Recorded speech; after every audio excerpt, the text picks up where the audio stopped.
Hi friends, welcome vanakkam. This is Shivaji.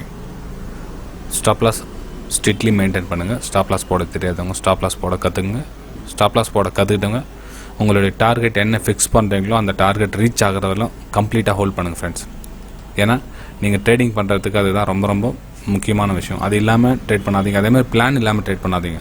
நீங்கள் என்ன plan பண்ணால் ப்ரீ பிளான் பண்ணிவிட்டு ட்ரேட் பண்ணுங்கள். ஓகேங்களா? ஃப்ரெஷ்ஷாக மார்க்கெட் ஓப்பன் ஆனதுக்கப்புறம் புதுசாக பிளான் போட்டு அதுக்கப்புறம் ட்ரேட் பண்ணாதீங்க. ஒரு நாள் முன்னாடியே பிளான் பண்ணி வச்சுங்க. என்னென்ன பண்ணணுன்றதை ஒரு நாள் முன்னாடி ப்ரீ பிளான் பண்ணி வச்சுக்கோங்க. ஓகே சரி ஃப்ரெண்ட்ஸ், இந்த வீடியோக்கு போகிறதுக்கு முன்னாடி என்னுடைய சப்ஸ்கிரைபர்ஸ் வியூவர்ஸ் ஃப்ரெண்ட்ஸ் எல்லோருக்கும் என் மனமார்ந்த நன்றிகளை தெரிவிச்சுக்கிறேன். இந்த வீடியோக்கு கீழே என்னுடைய லிங்க்ஸ் கொடுத்துருக்கேன். ஃப்ரீ டெலிகிராம் சேனல் லிங்க் கொடுத்துருக்கேன். உங்களுக்கு விருப்பப்பட்டால் ஜாயின் பண்ணிக்கலாம். அதே மாதிரி என்னுடைய ப்ரைம் டெலிகிராம் சேனலில் நீங்கள் சேர விருப்பப்பட்டால் கீழே கொடுத்துருக்க 3 லிங்க் மூலிமா ஏதாச்சும் ஒரு லிங்க்கில் நீங்கள் அக்கௌண்ட் ஓப்பன் பண்ணிங்க அப்படின்னா நீங்கள் லைஃப் டைம் ஃப்ரீயாக அதில் ஜாயின் பண்ணிக்கலாம் ஃப்ரெண்ட்ஸ். அதாவது மந்த்லி ஒரு ஃப்ரீ வெபினார் வந்து ப்ரைம் டெலிகிராம் சேனலில் இருக்கும். ஸோ வந்து உங்களுடைய டவுட்ஸ் வந்து அது கிளாரிஃபிகேஷன் பண்ணிக்கலாம் அதில். ஓகேங்களா? சரி ஃப்ரெண்ட்ஸ், இந்த வீடியோவில் என்ன பார்க்க போகிறீங்கன்னா ஸ்டாக்ஸ் வியூ, அதாவது என்னுடைய வியூவை மட்டும் உங்கள் கூட ஷேர் பண்ணிக்கிறேன். இந்த வீடியோ உங்களுக்கு பிடிச்சிருந்தா லாஸ்ட் உங்களோட லைக்ஸை பொறுத்து அடுத்த வீடியோஸ் கண்டினியூ பண்ண ஃப்ரெண்ட்ஸ். அதாவது இன்றைக்கி கொஞ்சம் ஸ்டாக்ஸை தேர்ந்தெடுத்து என்னுடைய வியூவை உங்கள் கூட ஷேர் பண்ணிக்கிறேன். அந்த வியூ உங்களுக்கு பிடிச்சிருந்தா மறக்காமல் லைக் பண்ணுங்கள். உங்களோட லைக்ஸ் எந்த அளவுக்கு இருக்குதோ அந்த அளவுக்கு என்னோடய மோட்டிவேஷன் அமைஞ்சு ஸோ அதனுடைய வீடியோ வந்து கண்டினியூவாக உங்களுக்கு அப்லோட் பண்ணேன் ஃப்ரெண்ட்ஸ். ஓகே சரி ஃப்ரெண்ட்ஸ், ஃபஸ்ட் வந்து நிஃப்டி 50 பார்ப்போம். நிஃப்டி 50 பொறுத்தவரை என்னென்னா என்னுடைய வியூவில் வந்து சப்போர்ட் அண்ட் ரெசிஸ்டன்ஸ் ட்ரா பண்ணி வச்சுருக்கேன். இது பாருங்கள், இது இங்கே ஒரு ரெசிஸ்டன்ஸ் வருது, இந்த இடத்துல ஒரு ரெசிஸ்டன்ஸு, இந்த இடத்துல ஒரு ரெசிஸ்டன்ஸு. ஒரு முக்கியமான விஷயம் வந்து கூட ஆட் பண்ணிக்கங்க. இது வந்து ஒன்லி 15 மினிட்ஸ் டைம் ஃப்ரேம் நான் போட்டிருக்கேன். ஓகேங்களா? இது வந்து ஒன்லி 15 மினிட்ஸ் டைம் ஃப்ரேம் போட்டிருக்கேன். இது கூட இன்னும் கொஞ்சம் லாங் டைம் ஃப்ரேம், அதாவது டே சார்ட்டை நீங்கள் யூஸ் பண்ணிக்கிட்டோ இல்லை 1 ஹவர் சார்ட்டை நீங்கள் யூஸ் பண்ணிங்கனாவோ இன்னும் வந்து அக்யூரசி பர்ஃபெக்டாக வரும். ஏன்னா எல்லாத்தையும் நான் அந்த ஒரே வீடியோவில் எல்லா டைம் ஃப்ரேம் போட்டுன்னு ஒரு ஸ்டாக்ஸ் நம்ம அனலைசிஸ் பண்ணணும்னா ரொம்ப டைம் எடுத்துக்கும். நம்ம ஃபார் எக்ஸாம்பிள் ஒரு இண்டெக்ஸை மட்டும் நம்ம ஸ்டடி பண்ணி சொல்லணும்னா கிட்டத்தட்ட ஒரு 1/2 hour ஆகிடும். ஏன்னா டே சார்ட்டில் என்ன கண்டிஷன் இருக்குது, வீக்லி சார்ட்டில் என்ன கண்டிஷன் இருக்குது, அவர் சார்ட்டில் என்ன கண்டிஷன் இருக்குது, அது பிரகாரம் போட்டுட்டு அதுக்கப்புறம் நம்ம 15 மினிட்ஸில் நம்ம சார்ட்டில் போட்டு வர சொல்லும். அதனுடைய பர்ஃபெக்ஷன் வந்து கொஞ்சம் அதிகமாக இருக்கும். அதாவது ப்ராஃபிட்டுக்கான வாய்ப்புகள் ரொம்ப அதிகமாக இருக்கும். ஸோ இருந்தாலும் நான் 15 மினிட்ஸில் போட்டு உங்களுக்கு காமிக்கிறேன். இந்த ஸ்டடி வந்து இன்னும் கொஞ்சம் அக்யூரேசியாக வரணும்னா அப்படியே டே சார்ட்டில் கொஞ்சம் ஆட் பண்ணிக்கங்க. ஓகேங்களா? இப்போது இதில் வந்து ஒரு பை சிக்னல் வருது அப்படின்னா 1 ஹவர் சார்ட்லேயோ டே சார்ட்லேயோ அதுலேயும் உங்களுக்கு பை காமிச்சிச்சுன்னா ஓகே, உங்களுக்கு ப்ராஃபிட்கான வாய்ப்புகள் வருது அப்படின்னு அர்த்தம். அதில் கன்ஃபியூஸ் அதில் பை வருது இதில் சேல் வருதுன்னா அவாய்ட் பண்ணிவிடுங்க. ஓகேங்களா? சரி ஃப்ரெண்ட்ஸ், நான் ஒன்லி 15 மினிட்ஸ் மட்டும் இந்த வீடியோவில் உங்களுக்கு ஷேர் பண்ணுறேன். இது வந்து நிஃப்டி 50. ஓகே, நிஃப்டி 50ல் எனக்கு வந்து இந்த இடத்துல ரெசிஸ்டன்ஸ் இந்த இடத்துல ரெசிஸ்டன்ஸ் ட்ரா பண்ணி வச்சுருக்கேன். நான் ஆல்ரெடி சொல்லுவேன், நான் ஒரு பை எடுத்தாலும் சேல் எடுத்தாலும் நமக்கு டபுள் கன்ஃபர்மேஷன் வரும். டபுள் ட்ரிபிள் 3 இல்லை 4 கன்ஃபர்மேஷன் வந்தால் அது வந்து அந்த பர்ஃபெக்ஷன் அதிகமாக இருக்கும்னு சொல்லியிருக்கேன். ஓகேங்களா? இது இந்த டைரெக்ஷனில் வந்து இந்த பக்கம் ரெசிஸ்டன்ஸ் ஜோன் கிரியேட் ஆகிருக்குது நிஃப்டி 50. அதுக்கப்புறம் பாருங்கள், இந்த இடத்துலையும் பாருங்கள் உங்களுக்கு ரெசிஸ்டன்ஸ் ஜோன் ஒன்று கிரியேட் ஆகிருக்கு. ஓகே, இந்த இடத்துல பார்த்தீங்கன்னா தெரியும் ரெசிஸ்டன்ஸ் ஜோன். அங்கே இந்த ரெசிஸ்டன் பிரேக் பண்ணிடுச்சு, பிரேக் மேலே போயிடுச்சு, திரும்ப அந்த ரெசிஸ்டன்ஸ் சப்போர்ட் எடுத்துருப்போம். இந்த இடத்துல அந்த கேப் டவுன் ஆகிடுச்சு, பிரேக் ஆகிடுச்சு. பிரேக் ஆகிட்டு பாருங்கள், இந்த இடத்துல ரெசிஸ்டன்ஸ் ஜோன் பாருங்கள்.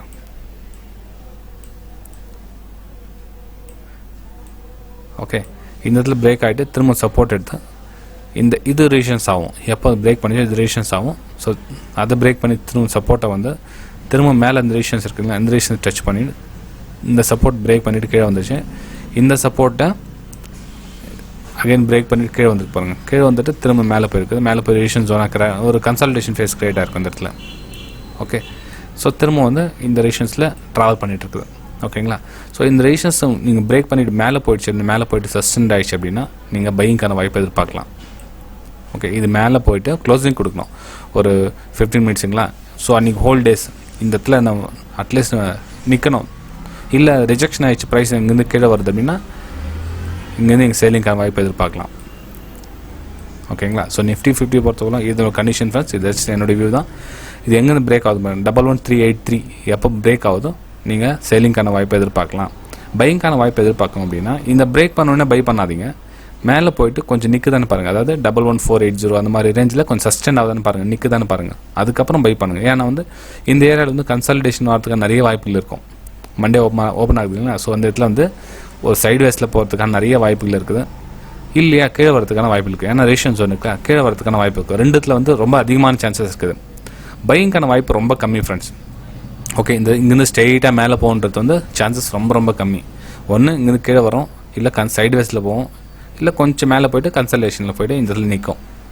ஓகே சரி ஃப்ரெண்ட்ஸ், இப்போ நம்ம ஸ்டாக்ஸில் போய் பார்க்கலாம். நிஃப்டி 50 பொறுத்தவரைக்கும் பார்த்தாச்சு. ஸோ என்ன கண்டிஷன் நடக்கிறதுக்கான வாய்ப்பு இருக்குதுன்னு இப்போ நம்ம அதானி போர்ட்டில் பார்க்கலாம்.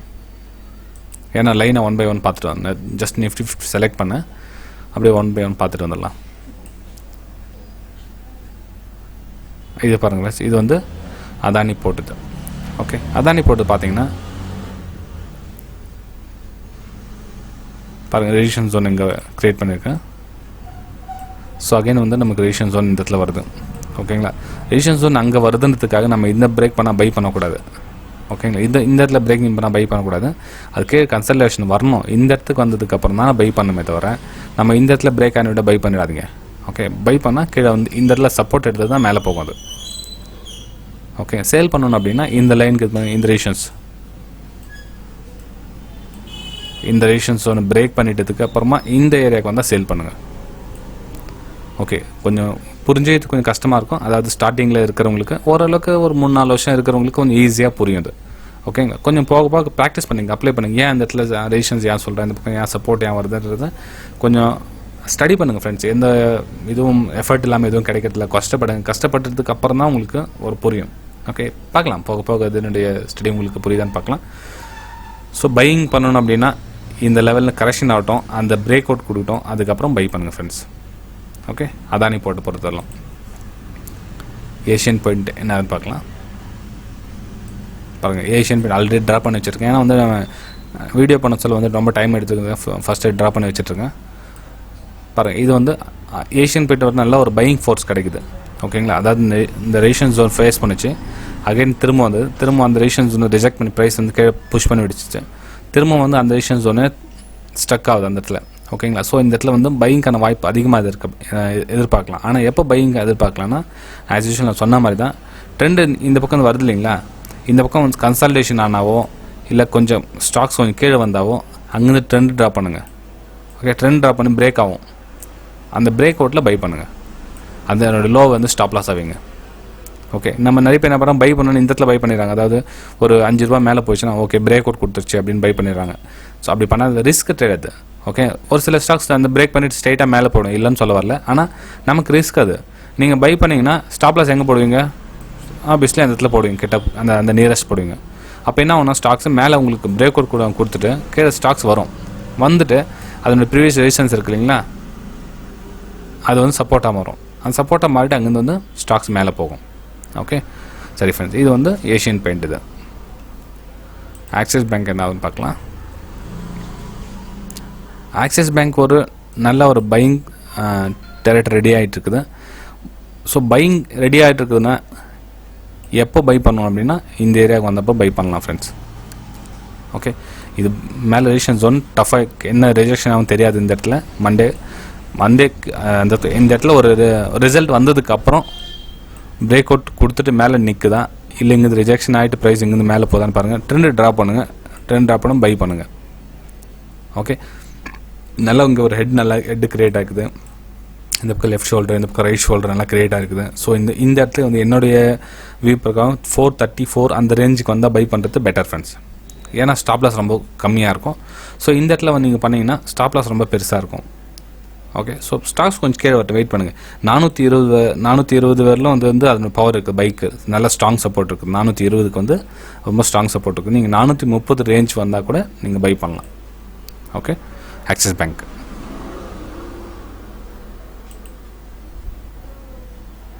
பஜாஜ் ஆட்டோ,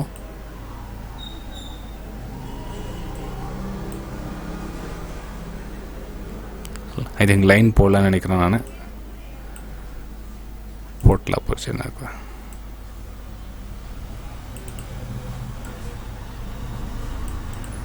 ஓகே, மேலே பார்த்தீங்கன்னா ரெசிஸ்டன்ஸ் ஜோன் தெரியும், கீழே வந்து சப்போர்ட் ஜோன். இது ஓகேங்களா, சப்போர்ட் ஜோன். இதுவும் சப்போர்ட் தான். இது கொஞ்சம் தூரம் இங்கே சப்போர்ட் எடுக்கலாம்னு சொல்ல முடியாது. இதுவும் சப்போர்ட் ஜோன் தான். ஆனால் இந்த ரெசிஸ்டன்ஸ் ஜோனில் உங்களுக்கு லாஸ்ட் Thursday வந்து இங்கேருந்து ரிஜெக்ஷன் ஆகிருக்கு. ப்ரைஸ் பார்த்தீங்கன்னா தெரியும், இந்த இடத்துல ரிஜெக்ஷன் ஆகிருக்குது. ஓகேங்களா. ஸோ நம்ம சேல் பண்ணலாமா இந்த மிடில் ரேஞ்சில் அப்படின்னா, ஒன்று இந்த ஸ்டாக்ஸ் கொஞ்சம் மேலே போகட்டுன்னு இந்த ரேஞ்சில் சேல் பண்ணுங்கள். இந்த இடத்துல ஸ்டாப் லாஸ் போட்டுவிட்டு இந்த ரேஞ்ச் சேல் பண்ணுங்கள். இல்லை நீங்கள் பை பண்ணணும் அப்படின்னு நினச்சிங்கன்னா கொஞ்சம் ஸ்டாக்ஸ் கீழே வரட்டும், கீழே வந்ததுக்கப்புறம் இந்த ரேஞ்சுக்கு இடத்துல பை பண்ணுங்கள் நீங்கள். ஓகே, இந்த இடத்துல எதையும் பண்ணாதீங்க, ட்ரேட் இந்த இடத்துல பையோ சேலோ எதையும் பண்ணி மாட்டிக்காதீங்க. பஜாஜ் ஆட்டோவில் உங்களுக்கு சேல் பண்ணணும்னா இந்த இடத்துல பண்ணுங்கள், பை பண்ணணும்னா இந்த இடத்துல பண்ணுங்கள். அதாவது 2824 அந்த ரேஞ்சுக்கு பை பண்ணுங்கள். Bajaj auto, Bajaj finance stocks பெருசாக இருக்குது வேண்டாம்னுங்க. பஜாஜ் அதுவும் ஃபைனான்ஸ் சர்வீஸ் அதுவும் பெருசாக இருக்குது. பிபிசிஎல் என்னென்னு பார்க்கலாம். ஓகே, பிபிசிஎல் வந்து சேல் ட்ரெண்டில் போகிற ஸ்டாக்ஸ் ஃப்ரெண்ட்ஸ். அது நல்ல ஒரு சினாரி வந்திருக்கு உங்களுக்கு சொல்கிறதுக்காக. சில பேர் என்ன பண்ணுறாங்க அப்படின்னா, சேலில் போகிற ஸ்டாக் தானே அப்படின்னு சொல்லிட்டு ஃபுல்லு பாட்டமில் போய் சேல் பண்ணுறாங்க. ஃபார் எக்ஸாம்பிள் பாருங்கள், இந்த இடத்துல பிரேக் அவுட் கொடுத்தா சேல் பண்ணுவாங்க, இந்த இடத்துல பிரேக் அவுட் கொடுத்தா சேல் பண்ணுவாங்க. அப்படி செல் பண்ணாதீங்க ஃப்ரெண்ட்ஸ், ரொம்ப ரொம்ப தப்பான விஷயம். அப்படி செல் பண்ணாதீங்க. ஸ்டாக்ஸை கொஞ்சம் ரன் பண்ணி விடுங்க. எந்த மாதிரி போகுது ரன் பண்ணிவிடுங்க. ரன் பண்ணிவிட்டு அந்த பக்கம் மேலே போய் ட்ரெண்ட் பண்ண சொல்ல அங்கேருந்து செல் பண்ணுங்கள். இந்த இடத்துல ஸ்டாப் லாஸ் போடுங்க. ஓகே, நீங்கள் இந்த இடத்துல ஸ்டாப் லாஸ் கொடுத்தீங்கன்னா நான் பாட்டமில் நீங்கள் எந்த இடத்துல சப்போர்ட் எடுங்க யாருக்கும் தெரியாது. ஏன்னா ப்ரீவியஸ் சப்போர்ட் எதுவும் இல்லை அந்த இடத்துல. ஓகே, ஸோ ஸ்டாக்ஸை ஒன்று ஸ்ட்ரெயிட்டாக ஃபாலோ ஆகுதா இல்லை அங்கேருந்து திரும்ப மேலே போதா தெரியாது. ஸோ நமக்கு இந்த மாதிரி ஆப்பர்ச்சுனிட்டி ஒரு வேலை பாருங்கள். இங்கே பாருங்கள், இது ட்ராப் பண்ணி வச்சுருக்கேன் இல்லையா, இது வந்து ஸ்டாக்ஸ் கொஞ்சம் மேலே மூவ் கொடுத்துருக்கு. இந்த இடத்துல பிரேக் அவுட் ஆயிருக்கு, இது சேல் பண்ணிங்க. இந்த இடத்துல ஸ்டாப் லாஸ் போட்டுருக்கலாம். சேம் அதே மாதிரி தான் இந்த இடத்துல நீங்கள் பாட்டமில் சேல் பண்ணிங்கன்னா ஸ்டாப் லாஸ் என்ன போடுவீங்க, இந்த ஏரியா போடுவீங்களா, இந்த ஏரியா போடுவீங்களா, அது ஈஸியாக உங்களுக்கு ட்ரிகர் ஆகிடும். ட்ரிகர் பண்ணிட்டு அங்கேருந்து கீழே வரும். ஓகே, ஸோ கொஞ்சம் பொறுமையாக இருங்க. மண்டே வந்து பிபிசிஎல் பொறுத்தவரைலாம் ஸ்டாக்ஸு கீழே போயிடுச்சா, ஒரு வேலை 340 அந்த மாதிரி ரேஞ்ச் போயிடுச்சா விட்டுடுங்க, பரவாயில்ல, நோ ட்ரேட் பண்ணாதீங்க.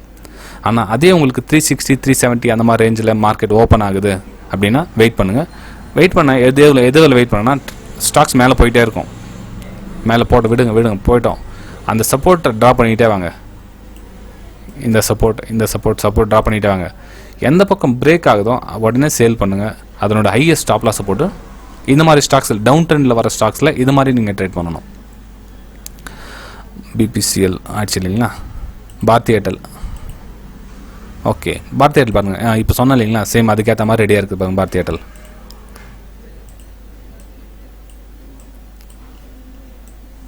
இது பாருங்கள், சப்போர்ட் அகைன் இந்த இடத்துல ஒரு சப்போர்ட், எந்த இடத்துல டச் ஆகுது சப்போர்ட். ஆனால் ரேஷன்ஸ் பாருங்கள், மேலே லோயர் ஹை பண்ணி இதனோட ஹை கம்மியாக இருக்குது, இதனோட ஹை இது கம்மியாக இருக்குது, இதனோட ஹை கம்மி, அதாவது 1 by 1 கம்மியாகிட்டே இருக்கு பாருங்கள். ஸோ இதில் என்ன நீங்கள் பண்ணலாம் அப்படின்னா, ஸோ இந்த ரேஞ்ச் எப்போ பிரேக் அவுட் ஆகும் நீங்கள் சேல் பண்ண 429 கீழே வந்தால் சேல் பண்ணலாம். மேலே வந்து ஸ்டாப் லாஸ் 436 அந்த மாதிரி வந்து ஸ்டாப் லாஸ் போடுங்க. ஆனால் இந்த ஸ்டாப் லாஸ் போடுறது, இந்த ஸ்டாப் லாஸ் வந்து நல்லாயிருக்கும் ஃப்ரெண்ட்ஸ். இது வந்து ஸ்ட்ராங் சப்போர்ட். 441 ரேஞ்ச் பண்ணுறீங்களா, இது வந்து நல்ல சப்போர்ட். இப்போ ஸ்டாக்ஸ் பிரேக் ஆகுது அப்படின்னா, இது பிரேக் ஆகும் டேரெக்டாக கீழே வரப்போதில்ல, பிரேக் ஆகிட்டு ஃபைனலாக ரீடெஸ்ட்காக போகும். அதாவது 432 அந்த மாதிரி ரேஞ்சில் போகும். அந்த ரேஞ்சில் போக சொல்ல நீங்கள் ஸ்டாப் லாஸ் இது போடாதீங்க, இது போடுங்க 441 442 அது மாதிரி போடுங்க. ஏன்னா ஸ்டாக்ஸ் சில டைமில் இந்த இடத்துல ஸ்டாப் லாஸ் போட்டுக்கிறாங்க எல்லா விஷயம் எல்லாருக்கும் தெரியும். ஓகே, அப்போ என்ன ஆகும், இந்த இடத்துல ஜஸ்ட் மேலே ட்ரிகர் பண்ணிட்டு அதுக்கப்புறம் கீழே வரும். ஓகேங்களா. ஸோ கவனமாக ட்ரேட் பண்ணுங்கள். இந்த இடத்துல வந்து பேஷன்ஸ் ரொம்ப அமைதியாக இருக்கணும். பிரேக் அவுட்ன்றதுனா சேல் சிக்னல் கொடுத்துருச்சுன்னு அர்த்தம். ஓகேங்களா. சேல் சிக்னல் கொடுத்த உடனே ட்ரேட் பண்ண அவசியம் கிடையாது. சேல் சிக்னல் கொடுத்துச்சா ரைட், கொஞ்சம் வெயிட் பண்ணுங்கள். வெயிட் பண்ணிட்டு கொஞ்சம் ரீட்ரேஸ்மெண்ட் ஆகும். ரீட்ரேஸ்மெண்ட் எவ்வளோ தூரம் போகுதுன்னு பாருங்கள். அகைன் அந்த பிரேக் அவுட் கொடுக்குறாங்க, அந்த பிரேக் அவுட்டில் சேல் பண்ணுங்கள். இதனோட ப்ரீவியஸ் ஹையஸ்ட் இந்த ஹையாக வைக்காதீங்க, ப்ரீவியஸ் ஹையாக வைங்க.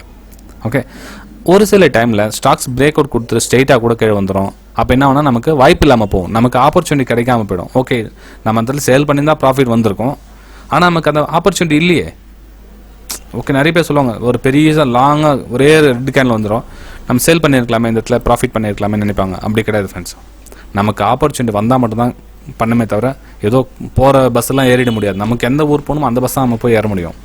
ஓகே, பாரதி ஏர்டெல் ஆயிடுச்சு. Infratel, super. இன்ஃப்ராடெல் பாருங்கள் ஃப்ரெண்ட்ஸ், பர்ஃபெக்டாக வந்திருக்குது. ஸ்டாக்ஸு கீழே போயிட்டுருக்கு, ஸ்டாக்ஸ் கொஞ்சம் கொஞ்சமாக மேலே போகுது. ஸோ இந்த இடத்துல நாளைக்கு ஒரு வேளை மார்க்கெட் மேலே போயிடுச்சு அப்படின்னா விட்டுடுங்க. திரும்பவும் கீழே வராலும் வெயிட் பண்ணுங்கள். பிரேக் ஆனதுக்கப்புறம் கொஞ்சம் வெயிட் பண்ணுங்கள். திரும்பவும் ரீடெஸ்ட்மெண்ட் ஆகும். அந்த 182 அந்த சம்திங் அந்த ரேஞ்சில் சேல் பண்ணுங்கள். ஸ்டாப் லாஸ் வந்து இந்த ஹை 2 ஹையில் எது ஜாஸ்தி இருக்குது பாருங்கள், அந்த ஹையஸ்ட் ஸ்டாப் லாஸை போடுங்க. ஓகேங்களா. ஸோ ஸ்டாப் லாஸ் வந்து அந்த மாதிரி மெயின்டைன் பண்ணி, இது நான் சொல்கிறது வந்து 15 மினிட்ஸ் ஃப்ரெண்ட்ஸ், நல்லா கவனம் வச்சுங்க. இது 15 மினிட்ஸ். நம்ம இன்டர்டே பண்ணுறதுக்கு உங்களோட ஷார்ட் டைம் ஃப்ரேம் யூஸ் பண்ணிங்க 3 மினிட்ஸ் 5 மினிட்ஸ் 2 மினிட்ஸ் கூட ஒரு சிலர் யூஸ் பண்ணுறாங்க. யூஸ் பண்ணிவிட்டு உங்களோட ஸ்டாப் லாஸ் அவ்வளோ பெரிய ஸ்டாப் லாஸ் கொடுக்க முடியுமான்னு பாருங்கள். இப்போது 180 நம்ம சேல் பண்ணோம்னா 190 ஸ்டாப் லாஸ் வருது. 10 பாயிண்ட் வந்து ஸ்டாப் லாஸ் வந்து யாராலும் கொடுக்க முடியாது. அவ்வளோ ரொம்ப பெரிய ஸ்டாப் லாஸ் இது. ஆனால் நீங்கள் ஷார்ட் டைமில் போயிட்டு இது மாதிரி ஒரு ட்ரெண்ட் ஃபார்ம் இது மாதிரி பண்ண சொல்ல உங்களுக்கு ஸ்டாப் லாஸ் வந்து ₹1 இல்லை 1.5 ₹2 ஸ்டாப் லாஸ் வந்துச்சுன்னா மட்டும் ட்ரேட் பண்ணுங்கள். அதனுடைய ஹை இது மாதிரி ட்ரேட் பண்ணி பாருங்கள். நீங்கள் ஷார்ட் டைமில் உங்களுக்கு எப்படி வரும்னா இது மாதிரி வரும் சின்ன ட்ரெண்டு. இப்போ பிரேக் அவுட் கொடுத்துச்சா இந்த இடத்துல சேல் பண்ணுவீங்க, இதை ஸ்டாப் லாஸை போடுவீங்க. ஓகே, அப்போ உங்களுக்கு ஸ்டாப் லாஸ் சின்னதாக வரும். ஆனால் அந்த வாய்ப்பு இந்த இடத்துல அமைதான்னு பாருங்கள். நான் சொல்ல இந்த ஏரியாவில் இந்த மாதிரி சினாரியோ அமைதான்னு பாருங்கள். இன்ஃப்ராட்டல் ஆகிடுச்சிங்களா? பிரிட்டானியா பெரிய ஸ்டாக்ஸு பார்க்கலாம், இருந்தாலும் என்ன கண்டிஷன் பார்க்கலாம். ஓகே, பிரிட்டானியா வந்து ரேஷன் ஜோனில் ட்ராவல் பண்ணிகிட்டு இருக்குது. ஓகே, இது வந்து இந்த லெவல் பிரேக் பண்ணிடுச்சுன்னா ரீடெஸ்ட் பண்ணி கீழே வந்து செல் ஆகிறதுக்கு வாய்ப்பு இருக்குது. பை பண்ணணும் அப்படின்னா இந்த லெவல் பிரேக் பண்ணிவிட்டு மேலே வந்து சப்போர்ட்டாக க்ரியேட் ஆகும், அங்கேருந்து மேலே போகும். ஓகேங்களா? எந்த லெவல் பிரேக் பண்ணதோ அதே சப்போர்ட் ஆகும். நீங்கள் பார்த்தீங்கன்னா தெரியும், இந்த இடத்துல பாருங்கள், நிறைய இடத்துல வந்து எங்கெங்கே பிரேக் ஆகிக்குதோ அதெல்லாம் சப்போர்ட்டாக தான் மாறலாம். ஓகேங்களா? ஸோ அதே மாதிரி இந்த லெவல் பிரேக் பண்ணிச்சா மேலே போவோம். மேலே போனால் உடனே பின்னாடியே போய்ட்டு பை பண்ணிடாதீங்க, கொஞ்சம் வெயிட் பண்ணுங்கள். கீழே வரும் ஸ்டாக்ஸு வந்துட்டு எந்த லெவல் பிரேக் பண்ணிச்சோ அந்த லெவல் வந்து சப்போர்ட்டாக மாறி அதுக்கப்புறம் மேலே போகும் ஃப்ரெண்ட்ஸ்.